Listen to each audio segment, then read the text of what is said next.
Class 10 math 8.1 का ये last question है।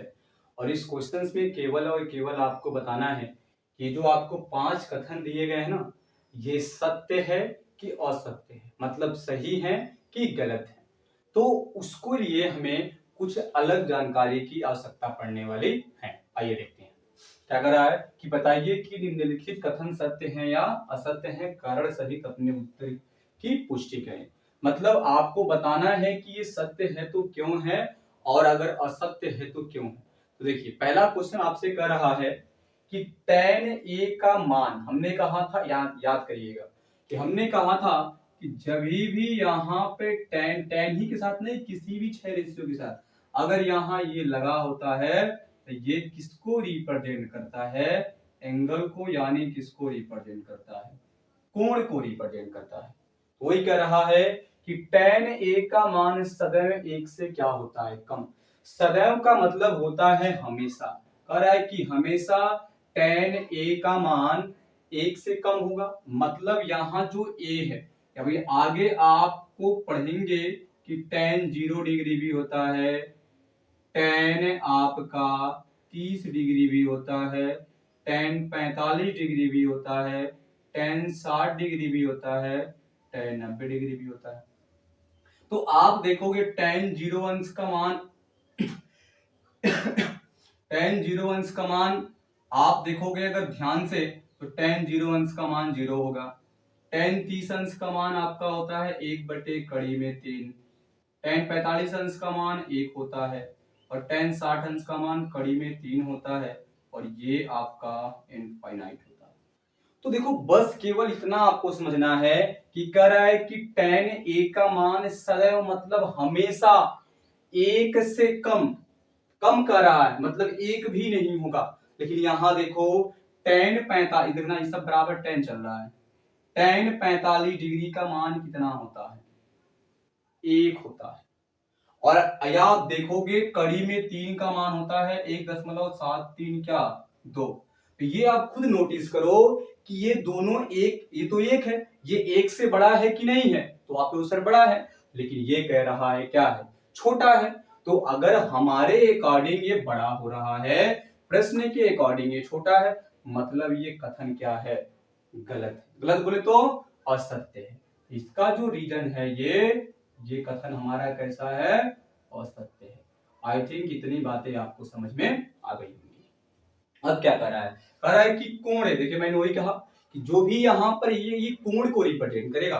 तो कह रहा है कि कोण ए के किसी मान के लिए sec a बराबर क्या होगा, 12/5। अब मैंने आपसे कहा था, बातें याद रखना, कि मैंने कहा था अगर यहाँ a होगा तो एंगल यहाँ हम a रख देंगे और a के सामने वाली साइड को, इसको हम लोग क्या कहते हैं, लंब कहते हैं। और ये 90 डिग्री बनता है तो इसके सामने वाली साइड ये हमारी क्या कहलाती है, कर्ण कहलाती है। और ये हमारा क्या होगा, सर आधार होगा।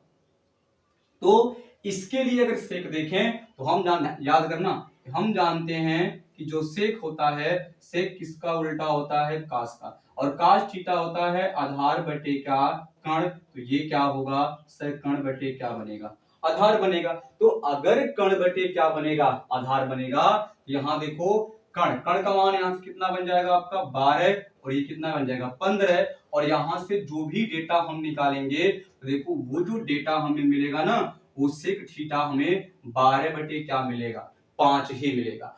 अगर यहाँ पे एंगल, अगर यहाँ पे जो एंगल ए है, ए की जगह अगर थीटा होता तब ये कथन आपका क्या होता, गलत होता। क्यों, क्योंकि मैंने आपसे कहा था जब यहाँ पे आपको थीटा दिया जाएगा ना तो आप फ्री होते हैं, स्वतंत्र होते हैं कि आप ए बी सी कहीं रख सकते हो। लेकिन जैसे यहाँ एंगल ए देगा तो एंगल ए यहाँ ही रखना है और इसके लिए जो सेक थीटा है इसका मान आधार बटे कर्ण यानी 12 बटे क्या होगा, 5 होगा। तो ये कथन आपका बिल्कुल क्या है सर, ये कथन बिल्कुल आपका क्या है, सत्य है। अब इसकी बात करते हैं क्वेश्चन नंबर 3 की, इसमें जो पार्ट दिया है, क्वेश्चन नंबर 3 का जो पार्ट हमें दिया गया है, देखना ये रीजन है जो मैं आपको समझा रहा हूं। देखो ये कह रहा है कि कास ए, ये आपका कोण है, कोण ए के कोसिकेंट के लिए प्रयुक्त एक संक्षिप्त रूप है। यानी इसका क्या मतलब है, कह रहा है ये सिंपल शब्दों में कि काश का ये जो आपका कोसिकेंट है, मतलब क्या कि काश इस कोसिकेंट का संक्षिप्त रूप है, मतलब इसका ये संक्षिप्त रूप का क्या है, मतलब छोटा। क्या ये छोटा रूप है? नहीं। मैंने याद करो, मैंने आपको पढ़ाया था कि काश जो होता है ना, ये कोसाइन का संक्षिप्त रूप होता है। किसका होता है? कोसाइन का। ये तो कोसिकेंट कह रहा है, और कोसिकेंट का इसका जो संक्षिप्त रूप होता है वो कोसेक होता है। क्या होता है सर? कोसेक। तो हम जानते हैं काश का कोसाइन होता है, और ये कह रहा है कि कोसिकेंट होता है। तो ये हमारे अकॉर्डिंग ये कोसाइन है, इनके अकॉर्डिंग क्या है? कोसिकेंट है। ये कथन क्या है? गलत है। गलत बोले तो क्या है? असत्य है। क्या है? असत्य है। 3 पार्ट हो गया। अब देखो, कह रहा है कि काट ए, काट और ए का क्या है? गुणनफल है। क्या इसका मतलब है सर? कह रहा है कि जो काट ए है ना, इस काट के साथ ए का क्या हुआ है? गुणा हुआ है। और हम जानते हैं कि अगर ये काट लिखा हो ए या साइन लिखा हो ए, तो ये इनके बीच गुणनफल नहीं बताता है। ये किसको रिप्रेजेंट करता है? तो सर ये किसको रिप्रेजेंट करता है? कोण बताता है कि हम ये काट ए यानी एंगल ए की बात कर रहे हैं, और ये कह रहा है गुणनफल की बात कर रहे हैं, और हम जानते हैं कोण की बात कर रहे हैं। तो हमारे अकॉर्डिंग ये कोण है, इनके अकॉर्डिंग ये क्या है? गुणनफल है। इसलिए ये भी कथन आपका क्या है?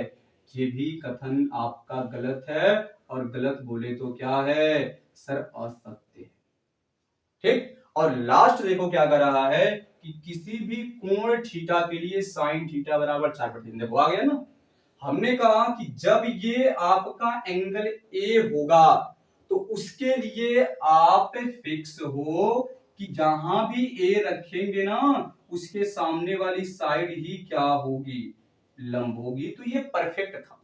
लेकिन जैसे ही साइन थीटा देगा तो थीटा के लिए हम कोई भी जगह चेंज कर सकते हैं।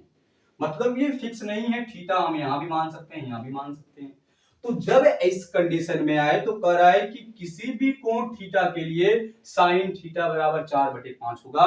ये कभी संभव नहीं होगा। क्यों? क्योंकि ध्यान दो, क्योंकि अगर ध्यान देना, अगर हम इसको थीटा माने, इसके लिए लंब का काम ये करेगा, और अगर हम इसको थीटा माने, लंब का काम कौन करेगा? हमारा ये करेगा। तो देखो चेंज हो जा रहा है ना।